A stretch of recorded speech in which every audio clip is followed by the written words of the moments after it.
Good afternoon. Welcome to Michael Osmond's talk, GreatFET, Making GoodFET Great Again. You are in South Seas GH. Hopefully you knew that. Before we begin, a few brief notes. Stop by the business hall located in Bayside AB during the day and for the welcome reception from 5:30 to 7 tonight. The Black Hat Arsenal is on the Palm Foyer on level 3, and please join us for the Pony Awards in Mandalay Bay, B, C, and D at 18:30. Please also put your phone on vibrate. It makes it easier for the rest of us to ignore your ringing while you wait for your voicemail to pick it up. Without further ado, Michael Osmond. Thank you. Thank you.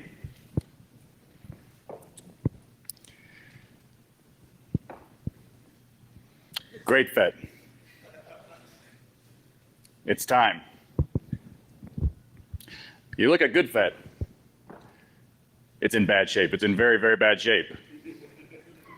You look at the software. The software is a horrible mess. We have the best people. Great people. We have the best licenses, beautiful, beautiful open source licenses.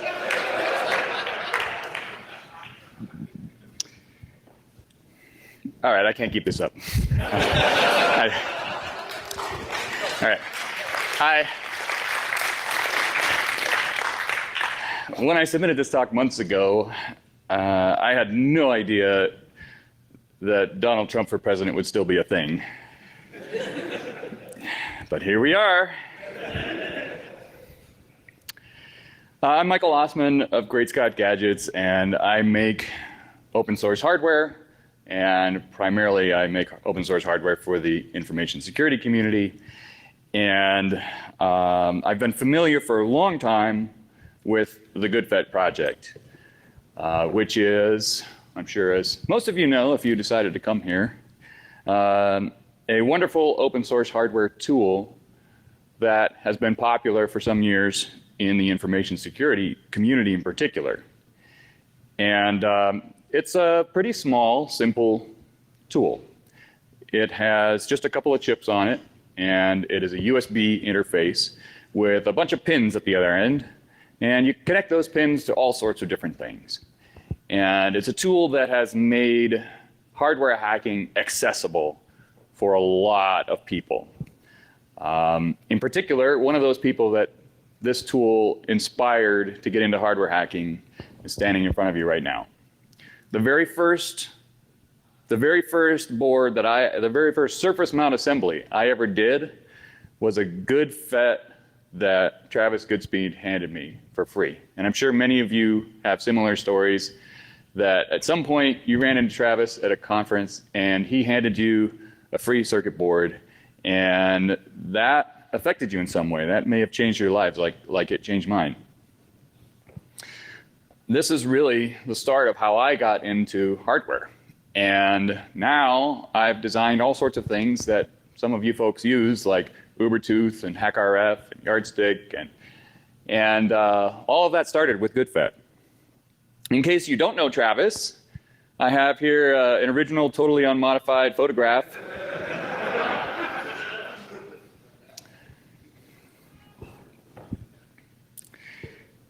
Now, when I started with GoodFET, the thing I wanted to do was program the I Am Me, my favorite pink toy. Travis actually introduced me to this thing too, and he was showing me how he could reprogram the thing in the hotel bar at ShmooCon several years ago, and he was using his GoodFET.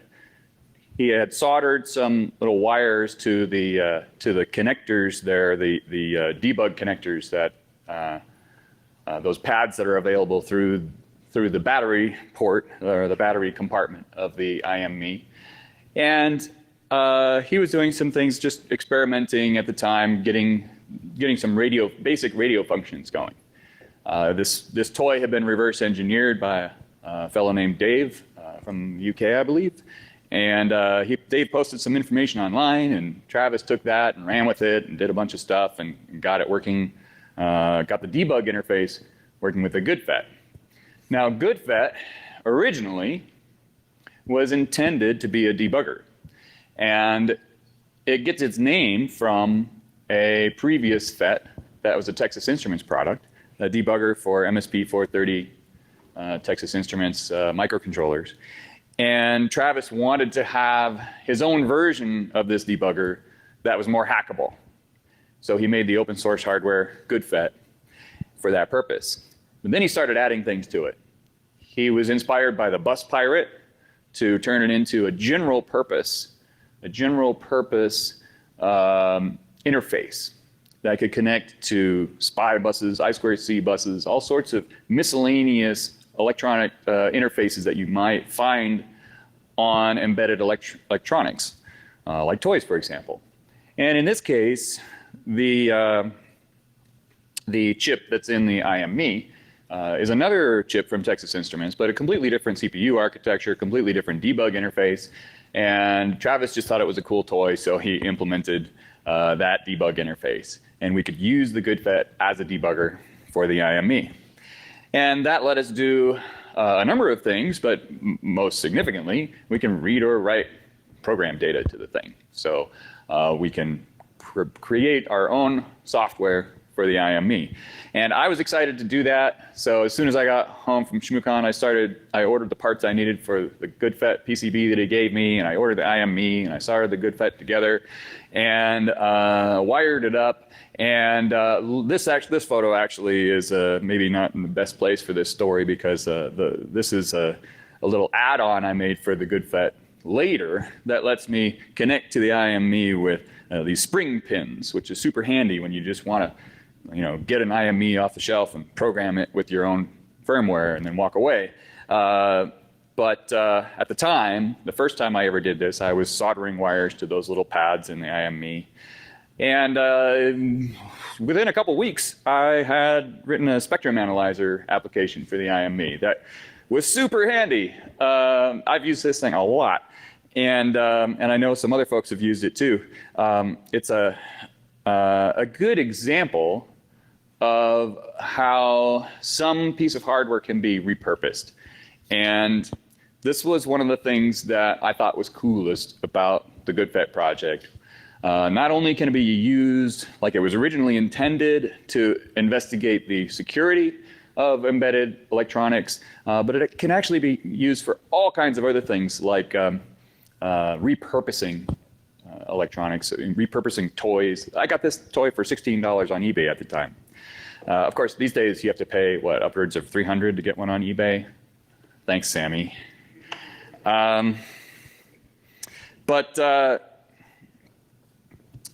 you can repurpose electronics, and you can actually build electronics. The GoodFET was instrumental for me in building several of my designs. When I first started designing my own electronics, and I was working on the Ubertooth project, kind of the first, most rudimentary Ubertooth function that I got working was actually the chip that ended up on the Ubertooth board, the main radio chip, just wired up to a GoodFET. And that's how I was able to prototype the Ubertooth. And then later, I worked on HackRF, and there was this whole bootstrapping process you have to go through when you develop a new product. And I had a development, like an early design of the HackRF microcontroller board, and I needed to get code on it. And how did I get code on it? Of course, I turned to my GoodFET. Now, there have been many variants of the GoodFET project, many hardware variants. This one was a conference badge for the Next Hope. It's basically just a plain old GoodFET, except it adds a radio to it. There's a little radio chip just north of the crystal oscillator there. And it is a Nordic RF 2.4 gigahertz transceiver that's pretty convenient, pretty easy to use. It's a popular part in a lot of projects. But Travis made this as a variant of the GoodFET project and put a bunch of code in the GoodFET project for talking to that Nordic chip, and implemented a whole bunch of cool radio functions, including some stuff that you can find on his blog, some influential work that he did doing things like sniffing Microsoft wireless keyboards. It's work that is still influencing wireless security stuff going on these days. And he developed a new technique for doing kind of promiscuous mode wireless sniffing using this chip that really isn't designed for promiscuous mode wireless sniffing. It's a great trick. And the GoodFET, it's a good example of the kinds of tricks that Travis has done with the GoodFET and that many other people have done with the GoodFET over the years. Probably the most popular variant of the GoodFET project is the Face Dancer. I'm sure many of you have seen the Face Dancer. The Face Dancer is a USB probing device. And it is basically a GoodFET, just a regular old GoodFET on the left-hand side. But on the right-hand side, there's an extra chip and crystal and USB connector, and that implements a programmable, fully controllable USB device. You may notice that port is labeled victim because you can attach that to a target USB host and then attempt to attack that USB host. And this was really the first time that there was any awareness of how vulnerable USB stacks and hosts could be. People started plugging these things into hosts with very popular operating systems, and bugs just started falling out. It was amazing. Like the first year of Face Dancer, so many bugs. It was a very simple tool that accomplished a job that nobody maybe ever really thought to do before. Nobody realized how simple it was to implement this type of attack.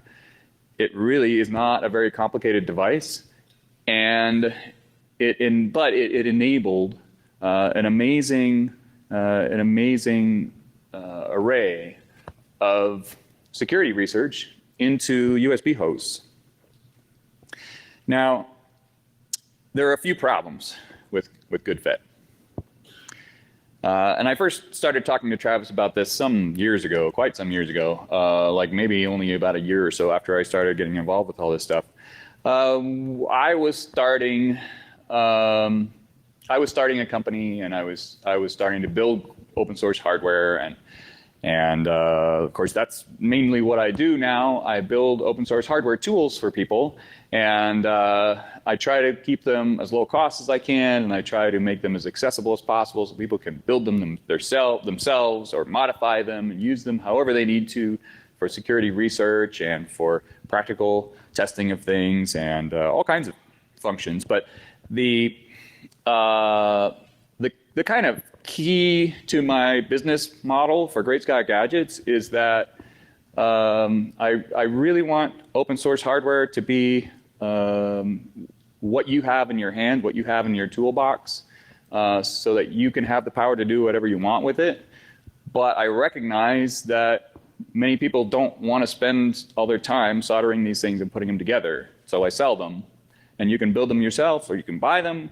But there are enough people out there who'd rather buy than build that it's useful to there's more reach. We can get tools into more people's hands if we give people both options and not just require that people build them.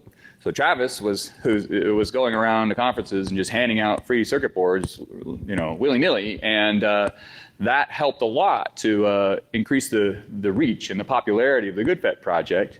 But it only reaches those people who actually are motivated to assemble them themselves. And it would be nice to actually be able to produce the things at volume and manufacture them and sell them for people who don't want to build them themselves as well. So he and I were talking about that a long time ago, since that was kind of the direction I was going. And I was looking at the GoodFET design, and I looked and I saw, what is this ridiculous microcontroller he's put on here? It is like, volume pricing is like $8 or $9. And at the time, I think it was over $10 at volume. And it's a 16-bit microcontroller. There's not much to it. It's kind of comparable to some parts that you can get for around $2. And of course, this is the manufacturing costs. You know, these costs get multiplied as you get into production and distribution and so forth. So starting a project with such an expensive microcontroller seemed kind of ridiculous. But there was a reason for this part to be in there. There are a couple reasons for this part to be in there. And one brilliant aspect of this part selection was that you could get free samples of this part from Texas Instruments. You could just go to the website and say, hey, I want 2 of these, ship them, boom, and you'd have them. They did like 2-day shipping or something, and like free. You didn't even have to pay for shipping. And they just show up at your door. So for those people who are building them themselves, fantastic, wonderful part selection. But then when I started looking at what would it take to manufacture this thing in volume, I thought, this is ridiculous. I can't, just because of this part, I can't manufacture this thing and sell it without making it significantly more expensive than an Arduino. I mean, it was crazy. And so I started thinking about different architectures. You know, what might we be able to do to just completely revamp the project and switch to a different CPU architecture. Now, there's another part on the chip that is also kind of interesting. I mean, there are only 2. The other part on the board. There are only 2 chips on the board. Here's one of them, and the other one is this one. It is just a USB to serial adapter, and it's kind of expensive for what it does also, especially when you consider that many microcontrollers have built-in USB device controllers. So you maybe don't even need a part like this on a board. And then over time, strange things started happening. What was that sign you were holding up over there? Joe Grand came with a sign, FTDI gate was an inside job. Or was it Joe Fitz? Or both of you at one point or another? The FTDI gate was this crazy thing. The company FTDI that makes this particular chip started doing some pretty unneighborly things. And they have a problem, like many electronic component manufacturers do, with counterfeit parts on the market. And they took the extreme measure of pushing an update to their official signed Windows driver for this chip that bricks counterfeit parts. So of course, a lot of counterfeit parts, can find their way into places where people don't expect them. And products that had this chip inside them that got manufactured with a counterfeit somehow suddenly got bricked in production. And it was pretty unfriendly. And that was just the first thing that they did. I'm not going to continue, but you get the idea that it would be nice to get away from this particular chip if we can. And those are the only 2 chips on the board. So it kind of made me start thinking about a total redesign. Here's another aspect of GoodFET that's interesting. If you look on the left-hand side of the web page there are over 20 hardware variants in the project. And the software is, of course, the complexity of the software kind of follows suit. And many of those variants, especially the ones in the top half of the list, have special functions, like that radio chip that was added to the Next Hope badge. Special function GoodFET. You needed a separate board just to implement that function. Or the face dancer is a good example. Special function USB attack tool.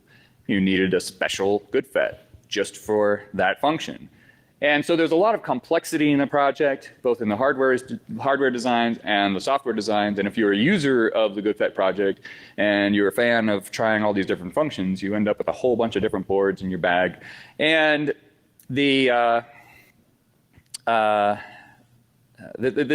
is kind of a problem, I think. Something I hope to find a way to avoid if we were going to kind of freshen the project. Here's another example of a kind of a drawback of the GoodFET project.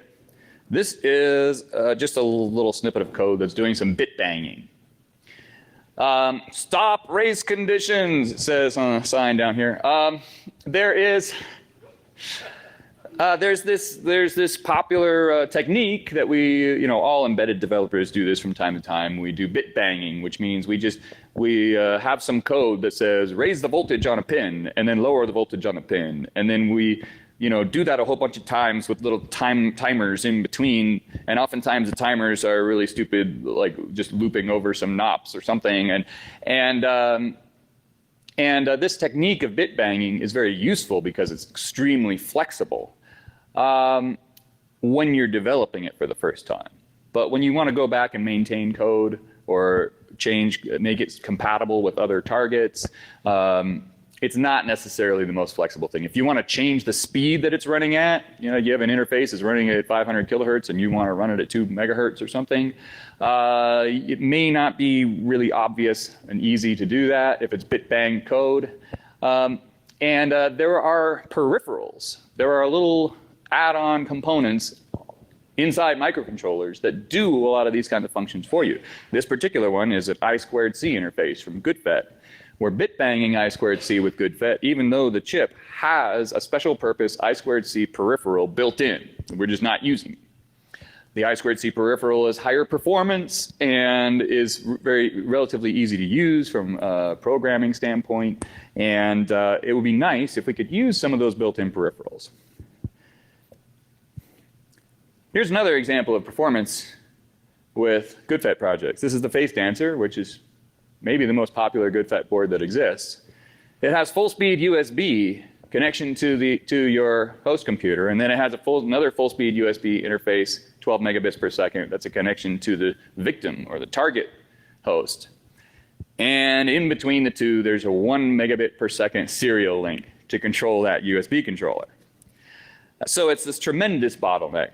And anyone who's tried to do anything significant with Face Dancer has probably noticed that the performance is atrocious.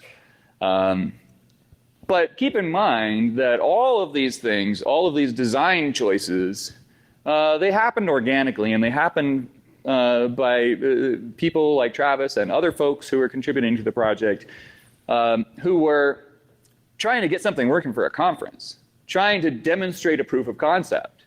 In a lot of cases, they were doing important research, and they did what needed to be done to get that research done. And in that respect, the project has been a tremendous success. But looking to the future, the project could be a lot better, especially as a usable tool to reproduce other people's work and to make this kind of research and this kind of hardware hacking more accessible to a much greater audience. So the first redesign I attempted was called the GFLPC 1343. I didn't give it any kind of a special name because I wasn't sure if it was going to go anywhere, and it didn't. But I made some of them and I played with them. My concept here was keep it small, keep it low cost, reduce the cost actually. Don't really change much except make it cheaper and a little bit more powerful maybe. It still has a full-speed USB interface. It's a one-chip solution instead of a two-chip solution. It's using the LPC 1343, which is an ARM Cortex M3. It's a little faster than it's a 32-bit CPU, a little faster than the 16-bit CPU that's on the original GoodFETs. And I doubled the number of pins exposed and put them across from each other so you could kind of make add-on boards that would plug in. But it was very, very small. And so add-on boards didn't have a whole lot of room. And if you're trying to make an interface for add-on boards, it would be nice to have more pins than that. But I was kind of excited about this at the time. I thought this could be the next generation GoodFET. And in particular, I would say that the number one design goal I had was to make this lower cost. Do the same things that GoodFET does, but do it at a lower cost.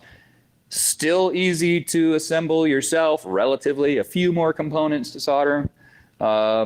but much, and still affordable to assemble yourself, because even though you can't get that chip for free, it only costs like $3 or something like that. So it's still affordable to assemble yourself, and it was much more affordable for volume manufacturing. So I thought I might be kind of onto something. And I made a version of this for the H2HC conference in Brazil. This PCB was intended to be in the shape of Brazil, but that turned out to not be very practical.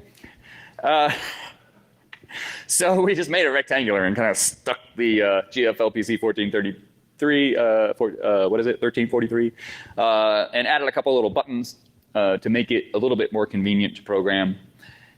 And we had these things manufactured for H2HC. So they were manufactured in China, and the manufacturer sent me a picture of the printed circuit board before they started assembling components on it. And then they assembled them and shipped them, and this is the last I ever saw of them. If you would like an H2HC 2013 badge featuring the GFLPC 1430, whatever it is, 1343, you need to talk to the Brazilian Federal Police because they have them all. Or at least they did. I doubt they still exist. So that was a shame and kind of a downer. I was kind of excited about the project at the time, but I didn't get very far with the firmware.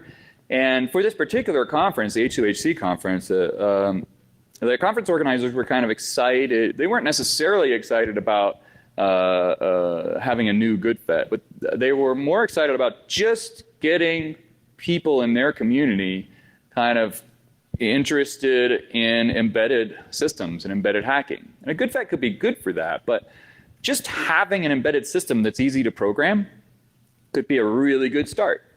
And so even without giving them very complete firmware, it was that.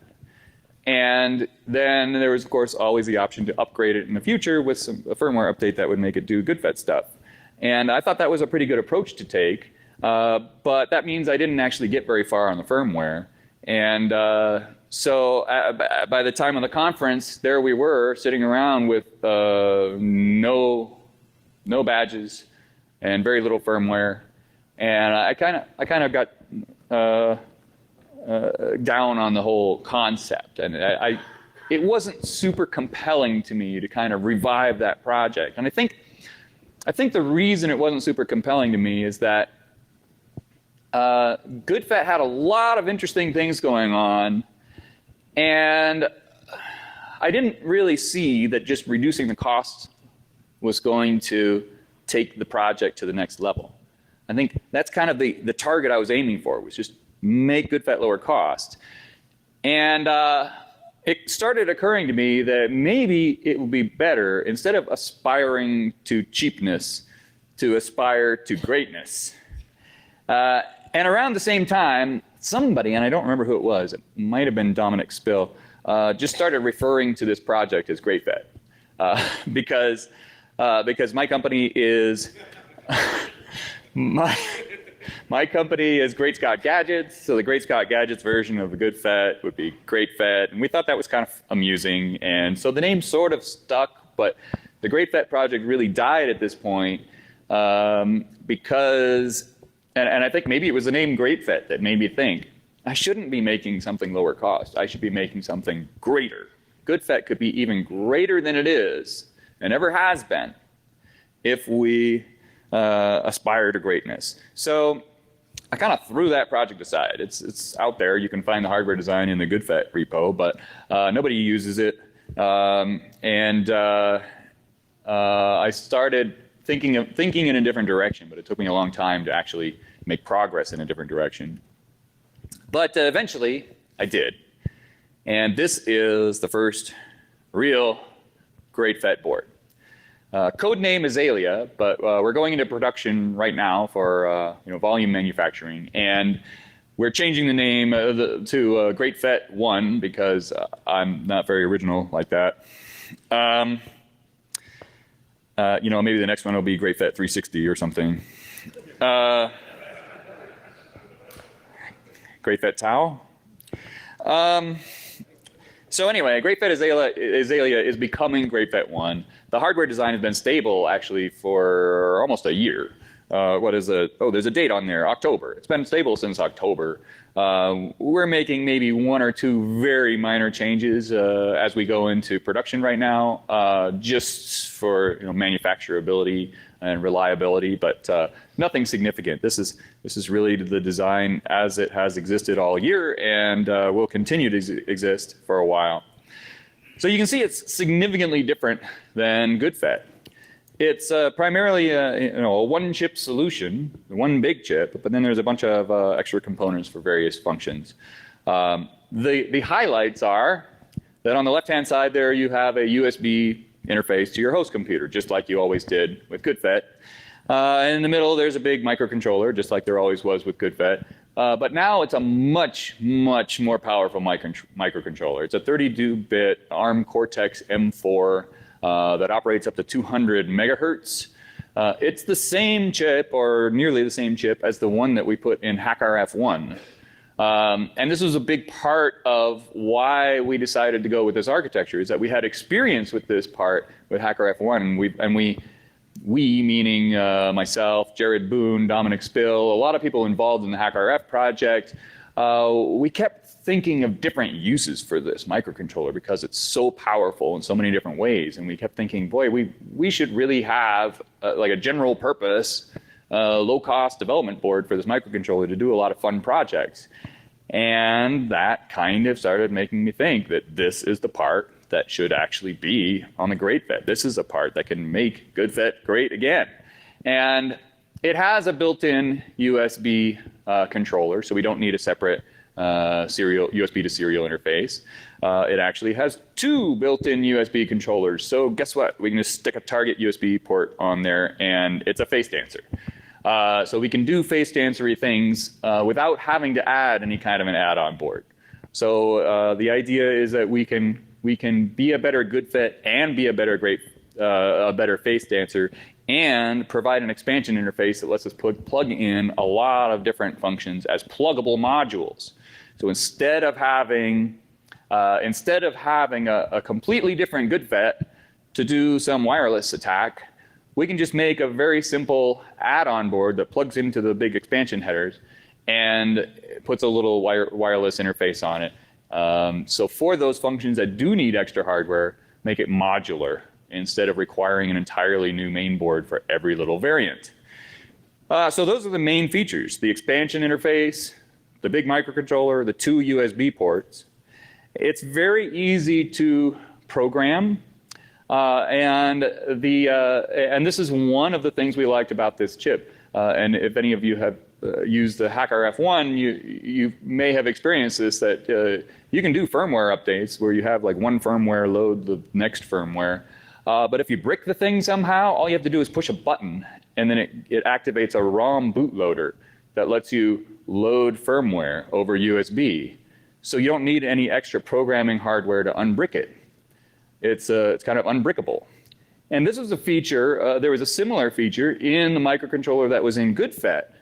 And that was a feature that I really appreciated as a user of GoodFET, especially when I built my own board. It was the first board I built. I soldered it all together, I plugged it into a USB host and crossed my fingers, and when there wasn't any smoke, I was able to load firmware onto it without having to have another hardware programmer to load that initial firmware. So it solved the chicken and the egg problem that a lot of people have, a lot of electronics hobbyists have, where they have to like buy a programmer just to program the board that they built. GoodFET can be your first board that you build, and you can use it, and you can bootstrap it by itself, and then you can use it to help you build other things. And so this was a very important feature that I was excited about having in a replacement board. If there's going to be something greater than GoodFET, it should still have certain features of GoodFET. It should still have the ability to solder it with an iron. Okay, it's a little more complicated, it has more parts, but it's still possible to solder with an iron. And in every prototype batch we've made, we've always soldered at least one of them with an iron, just to make sure that that's possible. And it should still be something that we can bootstrap. We should be able to build a board, plug it into USB, and just with the push of a button, activate a built-in ROM bootloader that lets us bootstrap the process of loading firmware onto it for the first time. And we should also maintain some other GoodFET traditions, like licensing. Licensing of the GoodFET project is very, very permissive. Travis has used BSD-style licenses, and so we are actually we are in the process of relicensing some code so that we can honor that tradition and make all the hardware and software in the GoodFET project under permissive open source licenses. I've done a lot of GPL stuff in the past, but I think it's important, especially for this project, to honor that tradition and use the most permissive license I can, something that kind of follows the GoodFET tradition. Another great tradition of the GoodFET project is the Python interface. Probably the best thing, the thing that makes GoodFET so accessible is that you plug it into a computer and then it gives you a very easy to use Python interface. Oftentimes you can do functions from an interactive Python shell in just a few lines. Popular thing to do might be dumping spy flash or something. And so you can either do that in a Python shell, or you can do it with a simple command line tool. It's a peripheral. And when you look at something like Azalea here, or GreatFET 1, you might think, oh, look at that big expansion interface. This is an Arduino. And it does have some similarity. It has some similarity to those kinds of boards like Arduinos, where you can put add-on boards on them that are embedded development systems. And probably the key thing that you can do with GreatFET that you can't with Arduino, well, you kind of can with Arduino, but the key model that we have is that this is a peripheral that's easy to use from a Python interface, as opposed to being an embedded system for doing embedded development. It's a little bit of a different usage model. So I wanted to do a little demo, and I totally didn't set it up because we had a little trouble getting coordinated to get me here on time. So I think I'm gonna skip my demo, but I'm gonna show you my setup here.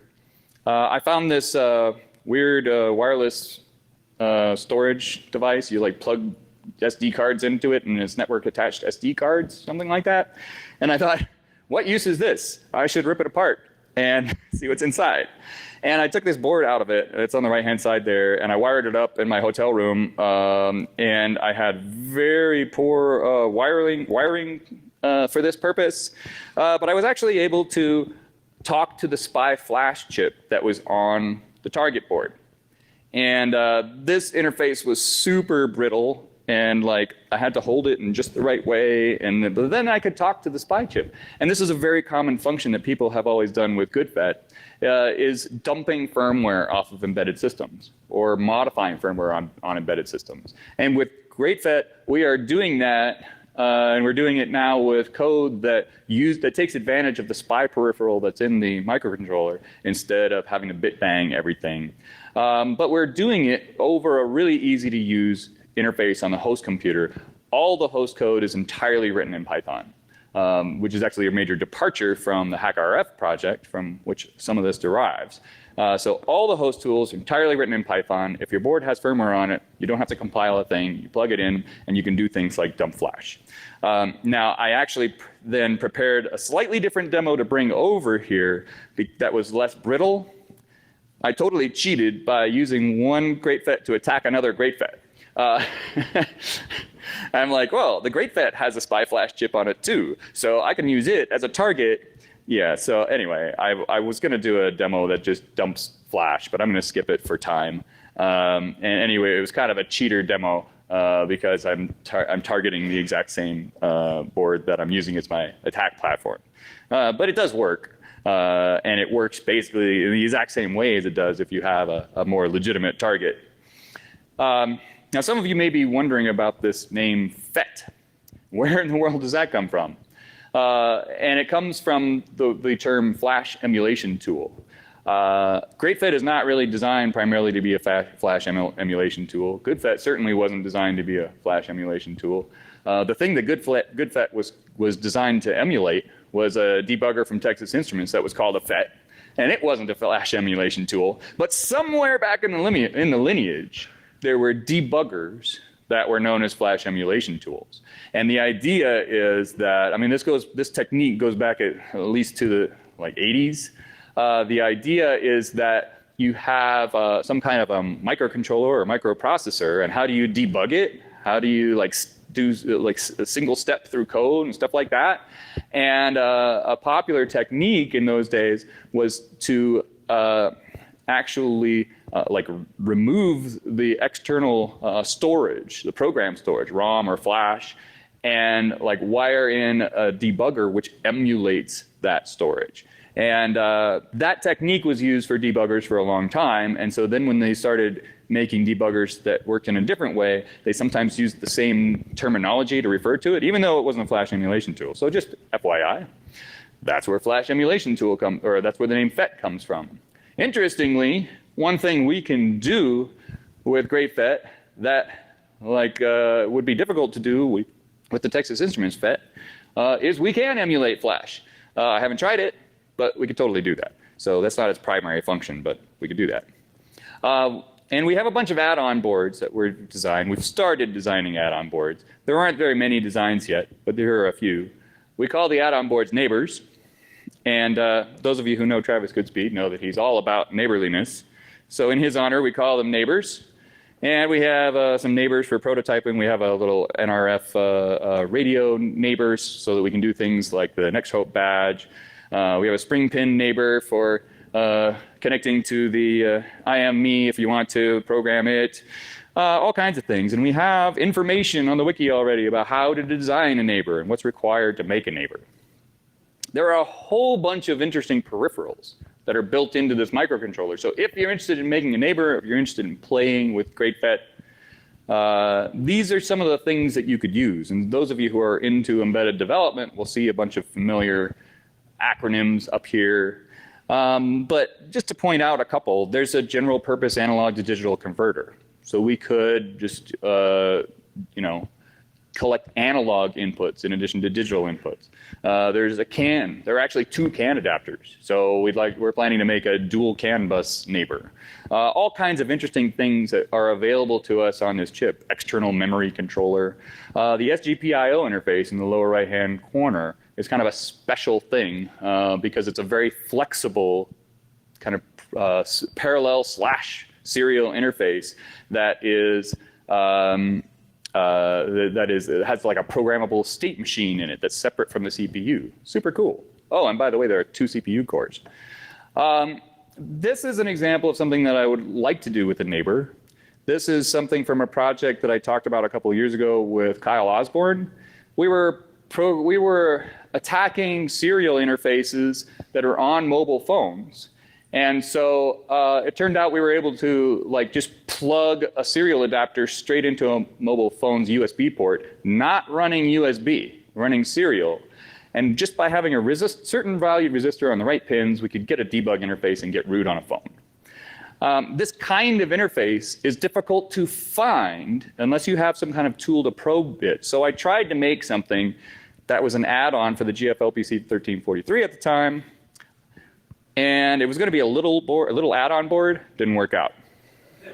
Because, so it was called Toad, the totally over-engineered adapter detector. Instead of taking this ridiculous approach of trying to do everything under the sun to try to probe for those kinds of debug interfaces, I'm taking a slightly different approach and building from the ground up and just building up the essential features that I need to probe these kinds of things kind of one step at a time. So I'm starting simple and then building up more complex. So Foxglove is a neighbor that will probably be somewhere between this level of complexity and Toad's level of complexity when it's done. But for now, it's a level shifter board. So it simply lets you interface your GreatFET to things that have 1.2 volt logic or 5 volt logic or anything in between, which is something GoodFET never had. And kind of the last thing I want to show you is one of the things we're working on with GreatFET and Jared Boone made heroic efforts today to try to prepare a demo for me that I'm not going to use. Sorry, Jared. Using that fun SGPIO peripheral as a high-speed logic analyzer. So we're working on that and using GreatFET as a logic analyzer and being able to pull data into PulseView or other SIGROC tools. And we have this wonderful open source software available to us that we can interface with that lets us make a logic analyzer. So one last little thing. That's ridiculous. Here it is again. And I'm going to get kicked off stage.